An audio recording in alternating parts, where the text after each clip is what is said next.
તો સમાચારોમાં આગળ વાત કરીએ તો સંસ્કારી નગરી વડોદરાના રહીશોને ઊંધિયાનો ચસ્કો લાગ્યો। સમાચાર વડોદરાથી સામે આવી રહ્યા છે, જ્યાં સંસ્કારી નગરી વડોદરાના રહીશોને ઊંધિયાનો ચસ્કો લાગ્યો। ઊંધિયાનો ભાવ પ્રતિ કિલો આશરે ₹400 સુધી પહોંચ્યો। ત્યારે ઊંધિયું અને જલેબીના ભાવમાં આ વર્ષે ગત વર્ષ કરતા ઓછા જોવા મળ્યા। ત્યારે જીએસટી ઓછો થવાના કારણે ભાવમાં કોઈ વધારો થયો નથી। શાક, તેલ, બેસન અને મજૂરી છતાંય ભાવ ગત વર્ષ કરતા ઓછા જોવા મળ્યા।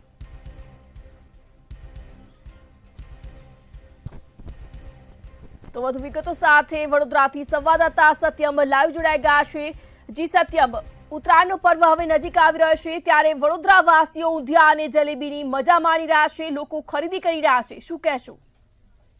જી બિલકુલ થી આવતીકાલે ઉત્તરાયણનું પર્વ છે અને ઉત્તરાયણના પર્વને લઈને સંસ્કારી નગરી અને ઉત્સવપ્રિય નગરી એવી વડોદરામાં જે લોકો છે તેમને હવે ઊંધિયું છે અને ઊંધિયું જલેબીના હવે ચટાકા લાગ્યા છે। આપણે જોઈ શકીએ છીએ પ્રમાણે અત્યારે હાલ જે ધૂમ ખરીદી અત્યારે થઈ રહી છે। ખાસ કરીને વાત કરીએ તો આવતીકાલે જ્યારે મકર સંક્રાંતિનું ઉત્તરાયણનું જે પર્વ છે તેને લઈને એક અનેરો વિશેષ મહત્વ રહ્યો છે ઊંધિયું અને જલેબીનો, તેને લઈને જ લોકો અત્યારે જે ધૂમ ખરીદી કરી રહ્યા છે એ ઊંધિયાની છે, સાથે જે જલેબી છે એને લઈને અને વિશેષ એને એવા અવનવા પેકિંગ પણ તેમને કરી આપવામાં આવી રહ્યા છે। સાથે જે ચીક્કી છે તે ચીક્કી પણ, એટલે દાળની ચીક્કી હોય કે તળની ચીક્કી હોય, એવા તમામ પ્રકારની ચીક્કીઓનું પણ મેજવાણી આવતીકાલે જે લોકો છે તે ધાબા પર બેસીને પોતાના પરિવારજનો તેમજ મિત્ર વર્તુળો સાથે માણસે। ત્યારે આપણે જોઈ શકીએ તે પ્રમાણે આવતીકાલ ઉત્તરાયણ પર્વના પહેલા જ લોકોમાં હવે ઊંધિયું અને જલેબીનો ઘસારો ખરીદી માટે જોવા મળી રહ્યો છે।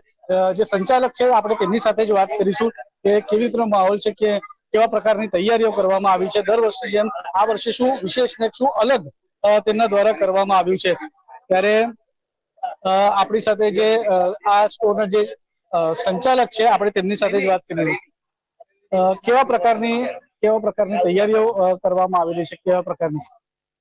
ઊંધિયા જલેબીને લઈને આજથી તૈયારીઓ શરૂ થઈ છે। આમ તો અમે રોજ જ બનાવતા હોઈએ છીએ ઊંધિયું જલેબી, પણ ખાસ આ 2 દિવસના તહેવાર લઈને સ્પેશિયલ અમારી કામગીરી શરૂ થતી હોય છે। અમારી એક ટીમ ઊભી થતી હોય છે, તેની શરૂઆત અમે આજથી કરી રહ્યા છીએ।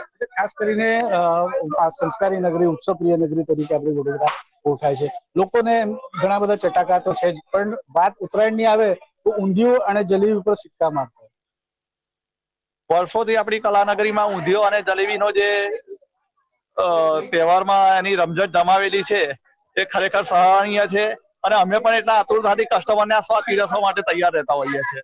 ખાસ કરીને વાત કરીએ તો આપ તો આ લોકો માટે ઊંધિયું જલેબી બનાવો છો, આપ પોતે ઉત્તરાયણ કેવી રીતે મનાવો?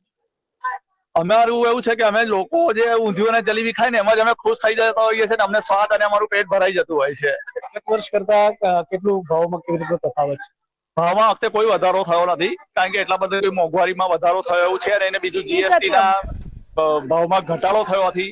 એવું કોઈ દર વર્ષે લગભગ 5-10% વધારો નોમિનલ થતો હોય છે, પણ એ આ વખતે કર્યો નથી। ચોક્કસ એટલે જોવા જઈએ જે પ્રમાણે જે સંચાલક છે તેમનું પણ કેવું છે કે જે ઊંધિયું ને જલેબી છે તે પોતાના ગ્રાહકો માટે બનાવે છે, એમના ગ્રાહકો પાસે પોતે ખુશ રહેશે અને તેવી રીતની જ તે ઉત્તરાયણનો પર્વ તેઓ મનાવશે। જી સત્યમ, જોડાવા બદલ આપનો આભાર।